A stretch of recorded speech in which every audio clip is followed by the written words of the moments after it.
Hello everyone, welcome to doctor Amit Kumar YouTube channel. Doctor Amit Kumar YouTube channel में आप सबका स्वागत है। बेटा, आज का क्लास जो है आपका फिर से अगेन मैं इंपॉर्टेंट क्वेश्चन लेकर के आया हूं। कल का जो पेपर आप लोग का हुआ HRM, एक्चुअली कल मेरे को थोड़ा समय नहीं मिल पाया, मैं थोड़ा कहीं बाहर चला गया था, आउट ऑफ रांची था मैं, तो जिसके वजह से कल शाम को मैं इंपॉर्टेंट क्वेश्चन नहीं दे पाया आप लोगों को। तो मैं आज इंपॉर्टेंट क्वेश्चन आप लोगों को देने वाला हूं।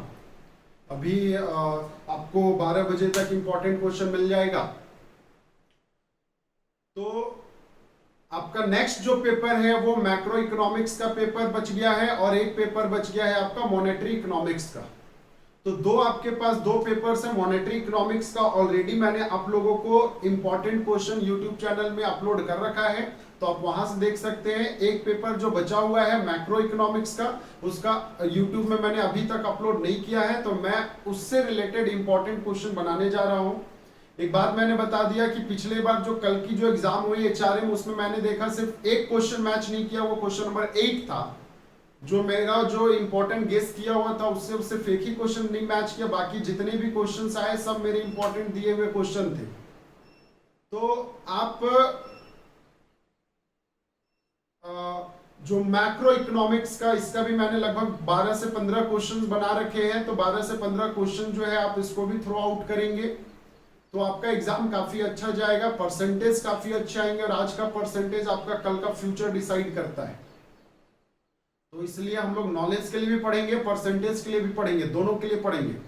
जो बच्चे अभी तक मेरे चैनल को सब्सक्राइब नहीं कर रखे हैं, जिनका आज फर्स्ट लेक्चर ये जो अटेंड कर रहे हैं, चैनल को सब्सक्राइब कर लीजिए, बेल बटन प्रेस कर लीजिए, ताकि जब भी मैं नया वीडियो अपलोड करूं तो आपको वो नोटिफिकेशन जो है वो मिलता रहे। वो हो सकता है आपका एग्जाम का होगा, हो सकता है आपका इंपॉर्टेंट क्वेश्चन का होगा, हो सकता है आपके सिलेबस का पैटर्न का होगा। तो और एक चीज मैं बता दूं, सेमेस्टर 3 का जैसे एग्जाम कंप्लीट होएगा वैसे ही हमारा सेमेस्टर 4 का क्लास जो है वो स्टार्ट हो जाएगा, है ना। तो उसका भी नोटिफिकेशन मिलता रहेगा। तो चलिए, मैं फिलहाल अभी ज्यादा बात ना करके आपके साथ में वो क्वेश्चन डील करने वाला हूं जो इंपॉर्टेंट क्वेश्चन है।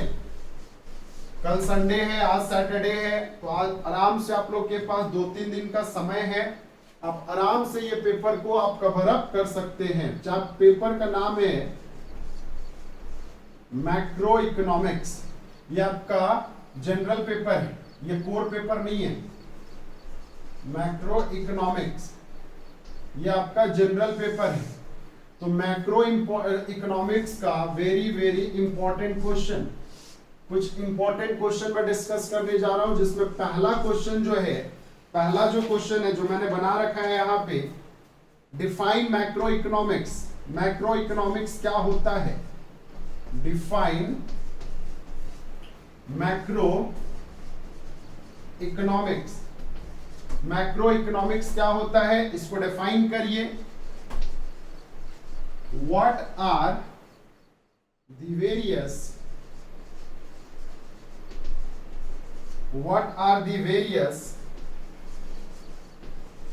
Types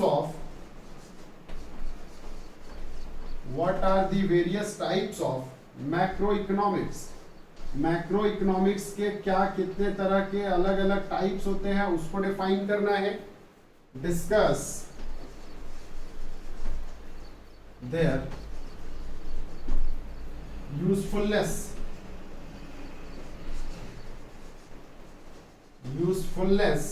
in economic analysis.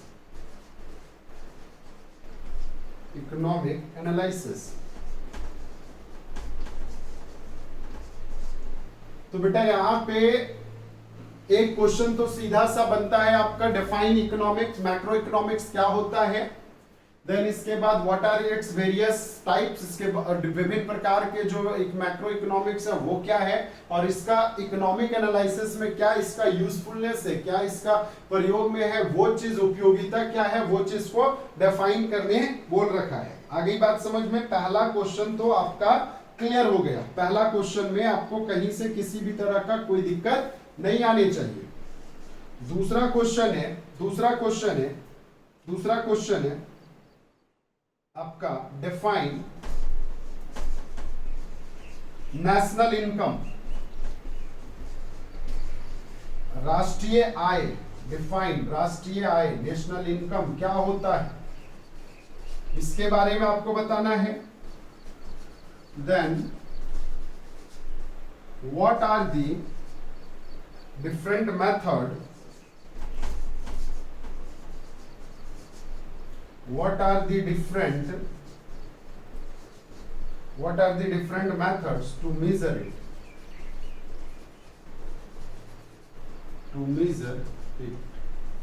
क्या डिफरेंट मेथड है इसको मेजर करने के लिए, ये आपके क्वेश्चन में पूछा जाएगा। ठीक है, तो आपका पहला तो क्वेश्चन हो गया इकोनॉमिक्स से रिलेटेड, दूसरा क्वेश्चन हो गया नेशनल इनकम से रिलेटेड। इसी टाइप से और भी बहुत सारे क्वेश्चन है, मैं ज्यादा नहीं 10-12 क्वेश्चन मैंने ये कर रखा है, इंपॉर्टेंट दे रखा है, तो उम्मीद करता हूं कि वो 10-12 क्वेश्चन में आप जो है अच्छे से कवर अप कर लेंगे, ताकि एग्जाम आपका बहुत बढ़िया जाएगा। नेक्स्ट क्वेश्चन है व्हाट इज इन्फ्लेशन, इन्फ्लेशन क्या है, व्हाट इज इन्फ्लेशन, इन्फ्लेशन क्या है, एक्सप्लेन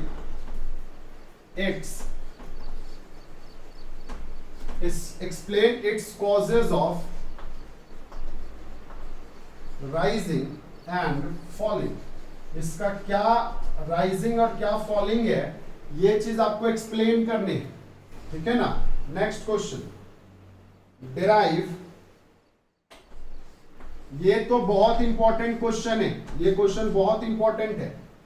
डिराइव दी ISLM कर्व, ISLM वक्र जो है, कर्व मतलब वक्र जो है वो क्या होता है, what happened to equilibrium, what happened to equilibrium GDP, equilibrium GDP and rate of interest when IS curve shift to left, जब वो लेफ्ट की ओर शिफ्ट करेगी। या तो क्वेश्चन ऐसे रहेगा, या तो इसी का एकदम सिंपल लैंग्वेज में जिसका आंसर, दोनों का आंसर बिल्कुल सेम होगा बच्चों, लिखा रहेगा सीधा सा explain ISLM curve, ISLM curve जो है इसके बारे में एक्सप्लेन करिए, ये लिखा रहेगा। दूसरा है आपका discuss the equilibrium,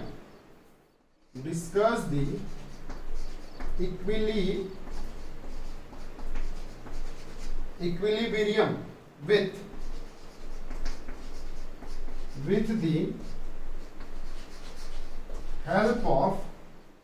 the help of ISLM curve.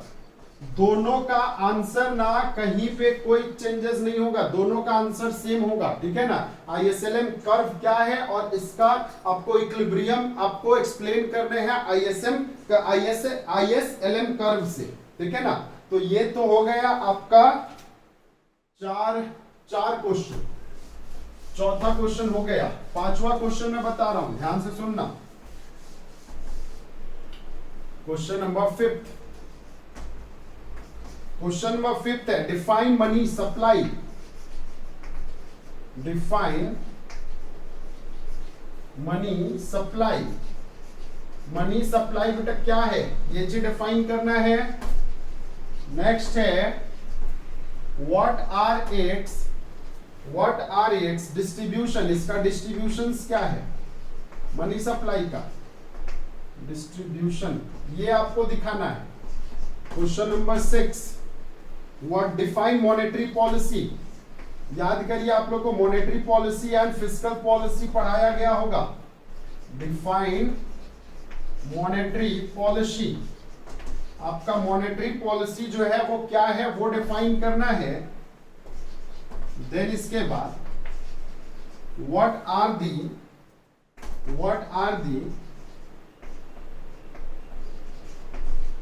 Are the major instrument.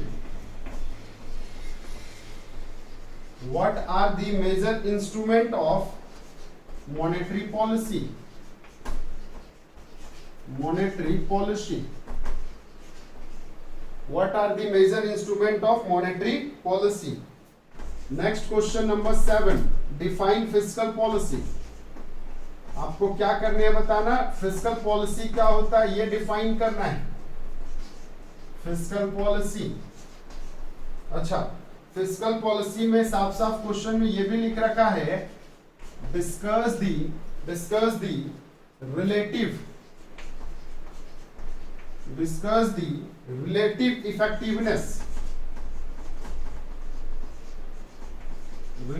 effectiveness of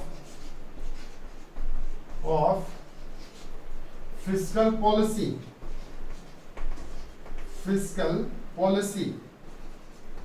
in the economics. ये हो गया. Is it clear? Next question number 8. Question number 8 जो है आपका इनकम, ये नेशनल इनकम से रिलेटेड है. Examine the circular flow of income and wealth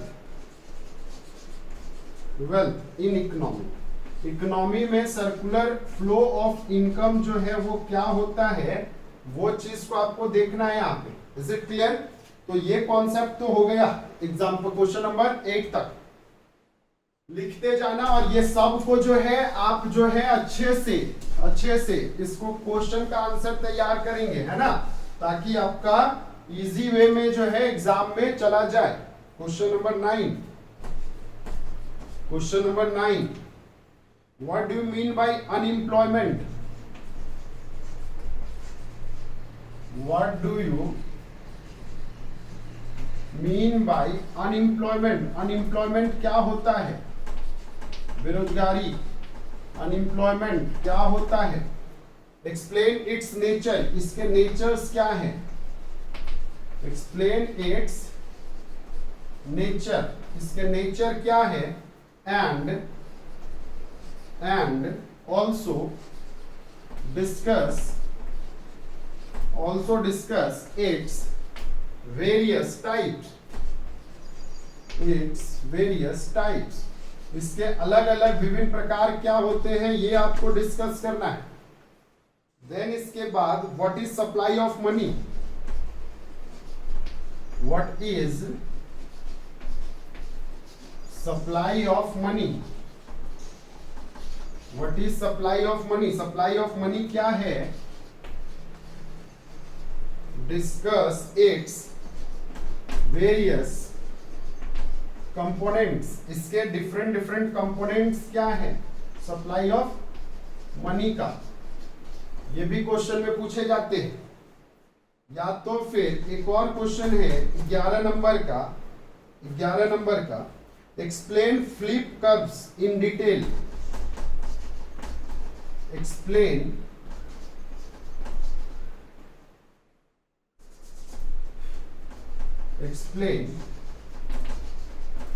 flips curve in detail.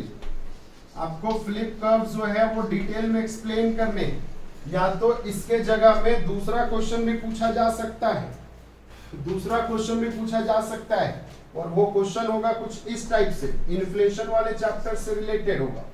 What is stagflation? स्टैगफ्लेशंस क्या होते हैं? What is stagflation? How can it be explained? इसको आप कैसे एक्सप्लेन करोगे? How it be explained using the modern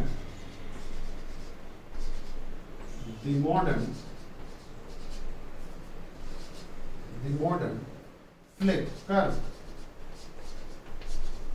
curve. तो ये आपके एक ही क्वेश्चन है, दोनों एक ही क्वेश्चन है. आंसर जो है लगभग सिमिलर आएगा, बस यहाँ पे स्टैगफ्लेशन का आंसर जो है एक लाइन में अंतर आ जाएगा, बस डेफिनेशन जो है वो जब डाल दोगे तो आपका चेंज हो जाएगा, बाकी कोई चेंजेस नहीं होगा। Is it clear? चलिए 2 क्वेश्चन और है, 2 क्वेश्चन और है। मैंने 11 नंबर तक का क्वेश्चन डाल दिया है, 11 क्वेश्चन और 2 क्वेश्चन मैं दूंगा आपको। क्वेश्चन नंबर 12, क्वेश्चन नंबर 12 है बच्चा लोग, explain the modern theory of demand for money. Explain the modern,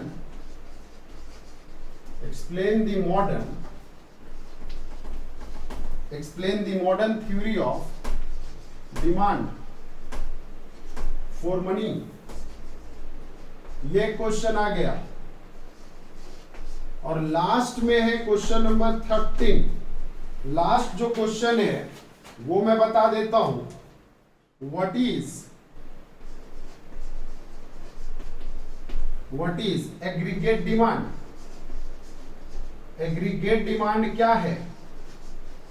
what is aggregate demand? Aggregate demand curve क्या होता है? And how can it be derived? How can it be derived? Explain diagrammatically।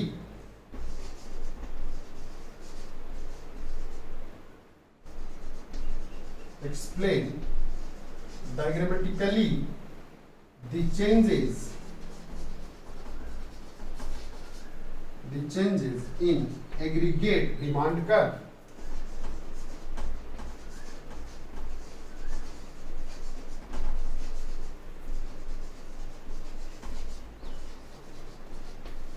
देखो एक बात बता दे रहा हूं, यही 13 क्वेश्चन में से आपके क्वेश्चंस हो सकते हैं। इसके अलावे भी अगर आपको पढ़ने का मन है तो पढ़िए, कोई दिक्कत नहीं है।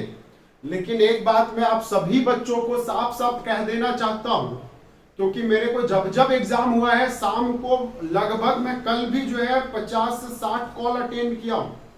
मैं बार बार बोलता हूं कि पीडीएफ अपलोड करने के वक्त आप पहले ध्यान से 5-10 मिनट का आपके पास समय होता है, आप आराम से जो है उसको कंसंट्रेट करिए, माइंड को आप देखिए कि मैं कौन सा पीडीएफ डाल रहा हूं नहीं डाल रहा हूं। बात समझ में आ रही? कभी कभी सर्वर डिले हो जाता है। मैं आप लोग के चक्कर में मैं 8:30 बजे तक खुलवा के रखता हूं पीडीएफ को, ये ऑनलाइन को, अपडेशंस को, बट उसके बाद भी कल मैंने देखा कि मैं 9:30 बजे फोन अटेंड कर रहा हूं। ठीक ना? तो ये थोड़ा सा तकलीफ दे है, क्योंकि मैं इतने अच्छे से आपको वीडियो बना करके एक्सप्लेन किया था कैसे काम करने हैं, मैं क्लासेस लेता हूं, मैं बार बार ये बात बताता हूं। लेकिन भी अगर आप ये सब छोटी छोटी गलतियां करोगे तो आगे चल करके भविष्य आपका बहुत अंधकार में है बच्चा लोग। तो इसलिए आप थोड़ा सा कंसंट्रेट करिए, कूल माइंड करिए, ठीक ना? उसके बाद फिर एग्जाम का पेपर को अपलोड करिए। कोई बोलता है कि सर मैंने 1 पेज अपलोड किया, कोई बोलता है मैंने क्वेश्चन पेपर अपलोड किया, तब तो फिर ये बहुत ही भयानक स्थिति मेरे को सामने नजर आ रहा है आप लोगों का भविष्य। तो ये चीज को आप केयर करेंगे, ये चीज को आप फोकस करेंगे और सुधारेंगे, है ना? और बाकी मैंने ये 13 क्वेश्चन दे रखा है, 2 क्वेश्चन ऑप्शन में था, तो टोटल 15 क्वेश्चन मैंने सिलेक्ट किया है। तो 15 क्वेश्चन जो है अगर आप कवर अप कर लोगे तो यकीन मानो 100 आउट ऑफ 100 वाले अटेम्प्ट आपके आ जाएंगे, मतलब अच्छा स्कोर आप ले लाएंगे, और जितना अच्छा स्कोर उतना अच्छा मार्क्स। तो चलिए, ओके, थैंक यू।